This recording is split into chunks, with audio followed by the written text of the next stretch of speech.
Hello, I'm Dan Rather, and welcome to the CBS Evening News Online Edition. Just ahead, Dateline Ramadi. You are there as U.S. Marines, led by a true American hero, fight and die in the Iraqi city.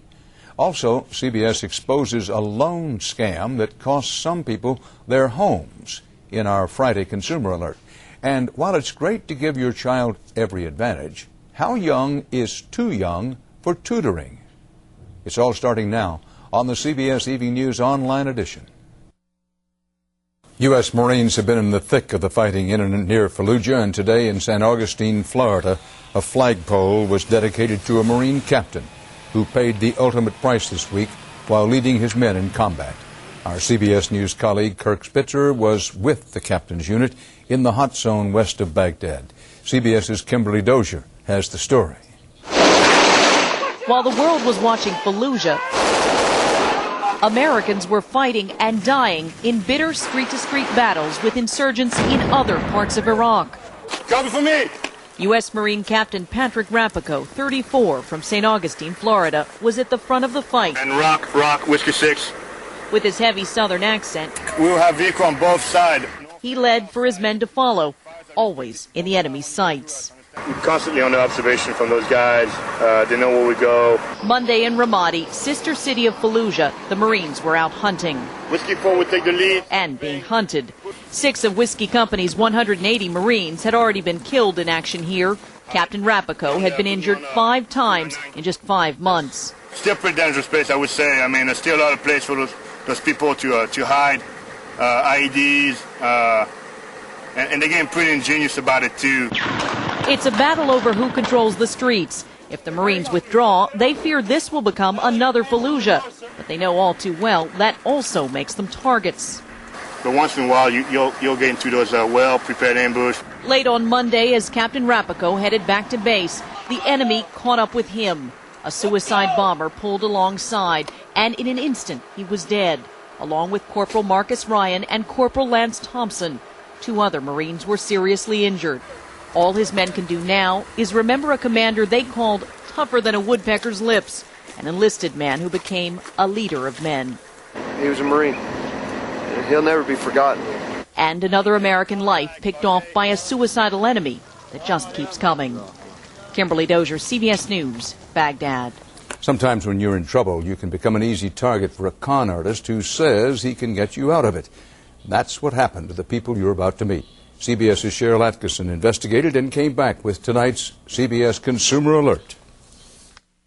I'll let you lead the way. 77 full years of cherished memories are packed into Idris Bilal's old Washington, D.C. home. One of my best friends. Oh, he put his name up there. Well, we used to have a Victrola, for music. I feel a part of the house, and the house is a part of me. But last year, he faced foreclosure on his beloved home. That's when Calvin Baltimore came knocking. I can make you a loan to stop the foreclosure, his card said. I didn't take my glasses with me, and that's why I couldn't read what he was doing and so forth. And he said, well, I'm saving your house for you. But the papers Bilal signed actually transferred ownership of his house to another man, Vincent Abel. By the time Bilal realized he'd signed away his childhood home to a stranger, it was too late. I thought about suicide. I did. The same scenario was repeated not far away, where Catherine Meads was facing foreclosure. Again, Vincent Abel was there offering to save the day. You thought you were getting a loan to get you out of debt. Yes. What did he actually do? He actually took my house, basically, is what he did. The AARP says it's a common scam. I have heard of it in at least 10 cities in the U.S., in Minnesota, in Chicago, in California, and Atlanta. We tried to find Vincent Abel at the offices of his company, Modern Management. Can you call him? Can I call him? But he wasn't in. Hi. CBS News is here to talk to you. They're doing a story about a lawsuit against you. And we wanted to get his side of the story. Okay. No comments. It turns out both Abel and Baltimore have done time in federal prison for property schemes. Now the AARP is suing them in civil court, hoping Meads and Bilal can get their houses back. In the meantime, both are renting the family homes they no longer own. He said he was a deacon in his church, but You know, people do things on Sunday and different things on Monday sometimes. I trusted the man. I trusted him. Bilal is short on trust, but long on hope that a house full of memories will someday be back in the family. Cheryl Atkinson, CBS News, Washington. It's the latest trend in early childhood education. Parents hiring tutors for kids barely old enough to know what a tutor is. Is this a good idea? CBS's Sandra Hughes reports a new twist in the learning curve in tonight's Eye on America. Oh, big girl. Struggling with a book bag that's almost as big as she is. Let's go. 4-year-old Claire Franklin is on her way to school. Good job. Not kindergarten. She's too young. Not even preschool. Claire is getting tutoring for the tiniest of tots at Junior Kumon, a center where kids as young as 2 take classes to prepare for preschool. Good. What number is this? Twice a week, Claire is drilled on letters and numbers. She's counting to 30, 40, 50. You know, it's just happening so fast that I'm really impressed, actually. Vancine Franklin didn't want her kids to struggle with math like she did, so she decided on tutoring when she was still pregnant with Claire. It just kind of keeps you one step ahead of the rest.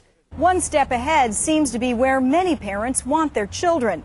Kumon, a Japanese-based learning system, has become America's 4th fastest growing franchise business of any kind. Nancy Milkovich, who runs a booming Kumon Center, knows why. The idea of practicing math and reading a little bit every day is something that parents really believe in. But early childhood experts have a warning.